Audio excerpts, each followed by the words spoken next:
السلام عليكم. معكم تاني في قناتي محسن جلال الدين، قناتي على يوتيوب. اللي كانوا بيسألوني اسم القناة ايه، هي زي نفس اسمي في الفيسبوك برضو، محسن جلال الدين. انا النهارده في منطقة وايت شابل، ووايت شابل هي منطقة يعني نقدر نقول اغلبية الناس فيها كانت ولسه فيها كتير جدا من البنجلاديشيين. وزي ما شايفين اسم المحطة اهو، وايت شابل ستيشن. ودي حاجة مش هتلاقوها في حتت تانية متهيألي في انجلترا او في لندن، ان اسم المحطة مكتوب باللغة البنجالي.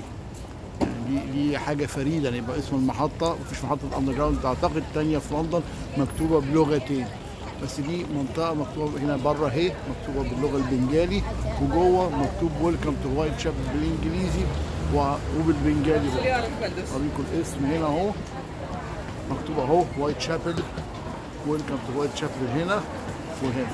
وايت شابل هي موجودة على الديستريكت سيتي اند ديستريكت لاين وعلى هامر سميث لاين، وضاف لها من كام سنة قريبة الاوفر جراوند، ومن السنة اللي فاتت تقريبا الخط الجديد بتاع الاليزابيث لاين.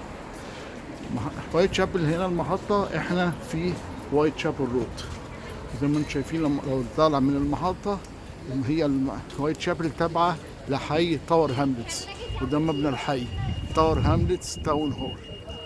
هعدي الشارع واوريكم حاجة من اشهر معالم منطقة وايت شابل، كانت وما زالت لسه موجودة، وهي برضو انا هوريها بس من بعيد. الاسم مستشفى رويال لندن، في رويال لندن هوستل.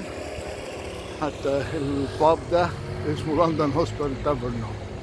فادي المستشفى هنا، واعتقد ان هي تم تجديدها من فترة قريبة لما كانش شكلها كده. ادي مكتوب اهو بعيد ويلكم تو، على اليمين ويلكم تو ذا رويال لندن هوستل. انا بصور يوم سبت، النهارده في سوق. وخلينا نرجع تاني نعدي. محطة وايت شابل ما كانتش كده طول عمرها. انا اول مرة اتعاملت فيها في وايت شابل كان سنة 87، ولحد فترة مش بعيدة قوي المحطة قبل التجديدات اللي اتعملت دي. هوريكم مكانها القديم كان فين. والشارع كله النهارده سوق برضه، اغلبه مش سوق بقى اكل، سوق ملابس. والمحلات هنا هنشوف المحلات هنا. ابص المحل مكتوب قدامي اهو بالانجليزي جيرمان بازار، بس مكتوب بالبنجليزي برضه. هوريكم المحطة كانت فين تقريبا القديمة، كانت في الحتة دي كده. وفي مدخل تاني كمان جديد للمحطة ورا، ده اعتقد الاوفر جراوند بعد اللي انا عديت عليه. المحطة القديمة كانت في الحتة دي كده تقريبا، هنا اهو في المكان ده.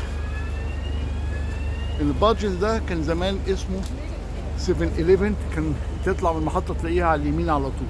فالمحطة القديمة كان مكانها هنا.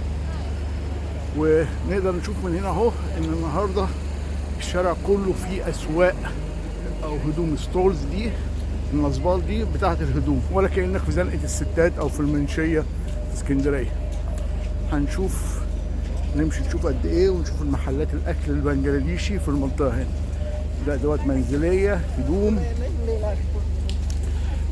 زي ما قلت في فيديوهات قبل كده، لندن بتتميز ان كل حي فيها مهيمن عليه او مسيطر او اغلبيه جاليه معينه. هنا البنجلاديشيين نقدر نقول هم الجاليه الاكثر، هم كانوا اكثر سكان المنطقه هنا. دي محلات اللبس.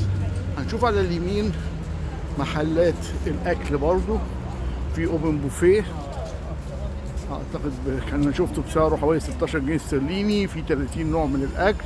في طبعا اوبن بوفيه هنا يا اما فيجيتيريان اللي هي النباتي او اللحوم، بس في الاغلب في البنجلاديشيين اللي هنا اعتقد انها لحوم. لو نشوف ده بتاع شنط، هنلاقي فيه حاجات اكسسوارات. ده ملابس، موبايلات، محلات فيها بقالة وخضار على اليمين برضو مكتوبة بالبنجلاديشي. محلات دي برضو كلها هدوم تقريبا هنا، اكسسوارات او ممكن يكون حاجات دهب، جولري بيصلح. ده محل اسمه بومباي، ده الاسم اللي في الهند، ده بتاع دهب. سجاجيد ومفروشات منزلية.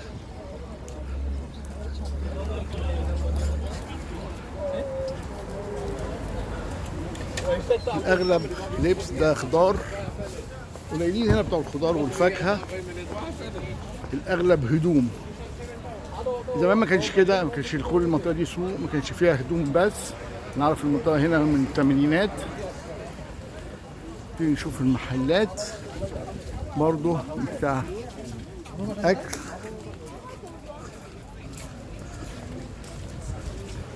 هنشوف إن في محلات أكل بنجلاديشي أهو، في بوفيه هنا كاتب 16 جنيه 15.99. أكل بنجلاديشي أو أكل هندي أو أكل باكستاني، بس في الأغلب إنه بنجلاديشي.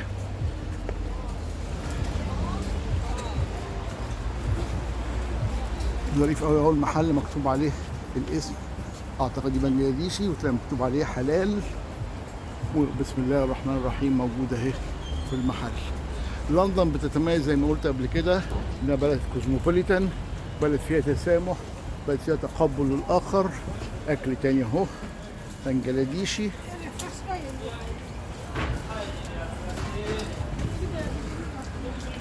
وبرضه الهدوم هناك، ده فرايد تشيكن. في هنا سبورت سنتر، برضو ملابس. هنا محل حلويات برضو اسيوية. اغلبية الناس اللي ماشيين طبعا اسيويين، يعني بنجلاديشيين باكستانيين. ده برضو اكسسوارات وحاجات بنجلاديشي. ده ادوات منزلية، مستلزمات بيت.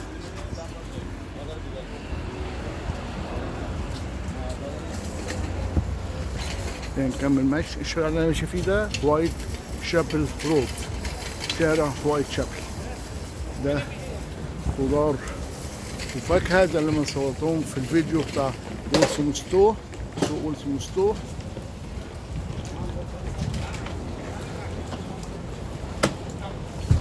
شكل الفاكهة والخضار هنا في انجلترا بتبقى نظيفة وشكلها ظريف. محلات لبس برضو،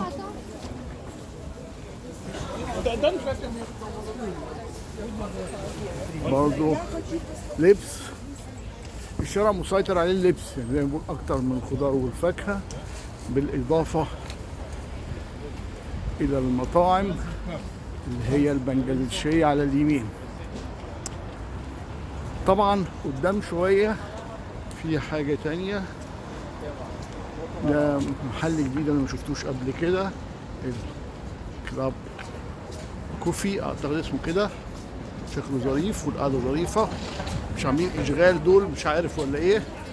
هم هنا في الشارع الرئيسي.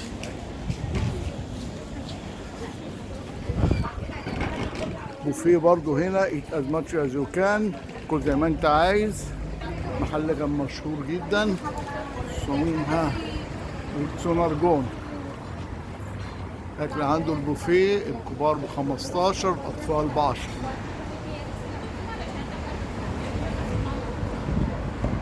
محل حلويات عنده بقى ميساي بيكري وبقلاوه ونوال، انا ما اعرفش ايه فيهم الاسم، اسمه نوال المحل، نوال. وكلمه بكلافه بيكري ميساي، عنده الثلاث حاجات دي. وبيبيعوا كيكه ما فيهاش بيض، ايج فري، عشان الناس اللي عندهم حساسيه. في تورت هناك اهي.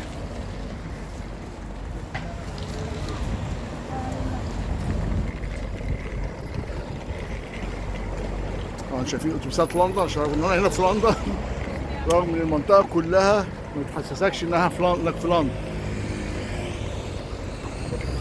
اعلانات على تطعيمات بتاعه الانفلونزا، وشايفين حتى في الصوره هنا واحده محجبه. اشهر محلات الحلويات الموجود من سنه 65 مكتوب هناك، اللي هو محل امبالا، ده اول محل شفته بتاع حلويات باكستانيه في لندن. له فروع كتيره. على الشمال هنلاقي محلات كتيره، وفي الشوارع من ورا. المحلات دي عادة بتبيع، تلاقي عندهم لبس زي هناك اور تشويس، ده اسمه خيارنا. ده تلاقي فيه عبايات، تلاقي فيه لبس احرام، تلاقي فيه حاجات كتير للمسلمين. وكان معايا واحده قبل كده انجليزيه بتشتغل في الجامعه معايا في السعوديه، كانت لازم يلبسوا اياميها العبايه. اعتقد دلوقتي النظام اتغير. كانت جايبه اللبس بتاعها من الشارع من هنا، من وايت شابل رود. زي ما انت شايف عندهم عبايات هنا ظريف. تلاقي في لندن تحس ان انت مش غريب اهو. العبايات اهي، وهنا الرحمن الرحيم الفتاح خبير. عبايات وجلاليب رجالي.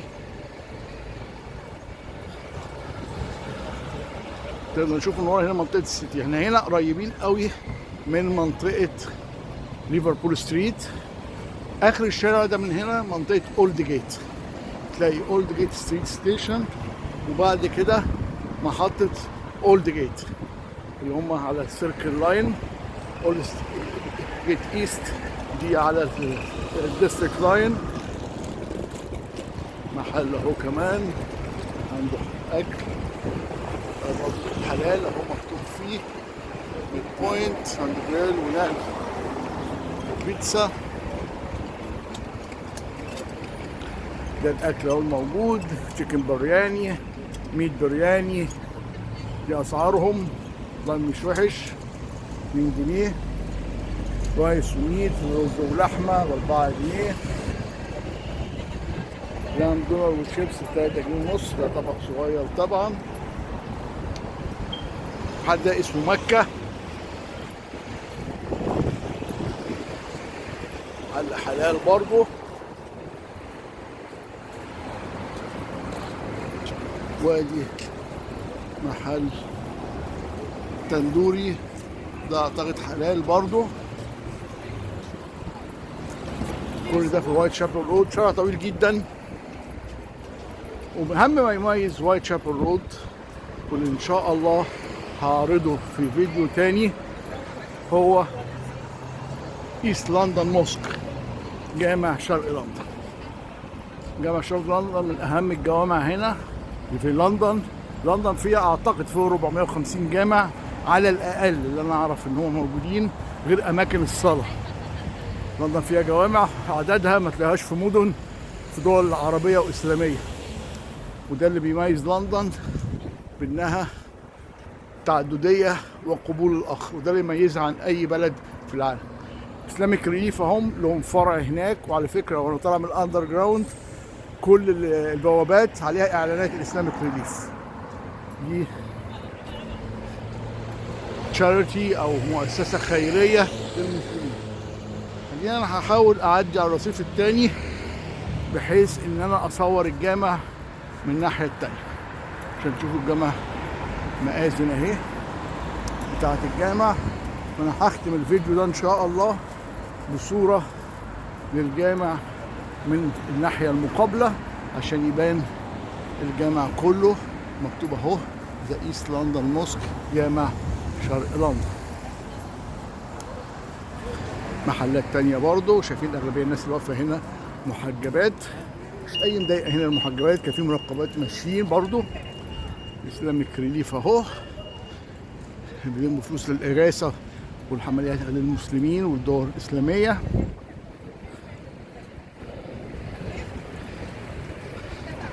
ده مكتوب اهو لندن مسلم سنتر، وده سنتر لندن موسك. 3 مآذن مأذنة منهم عالية جدا. ايست لندن موسك اهو قدامنا. احنا في لندن مش في دولة عربية ولا إسلامية. ده بس ملحوظة للناس اللي هم عندهم أي تحفظات على إنجلترا أو لندن. هو نمرة 46 وايت شابل رود.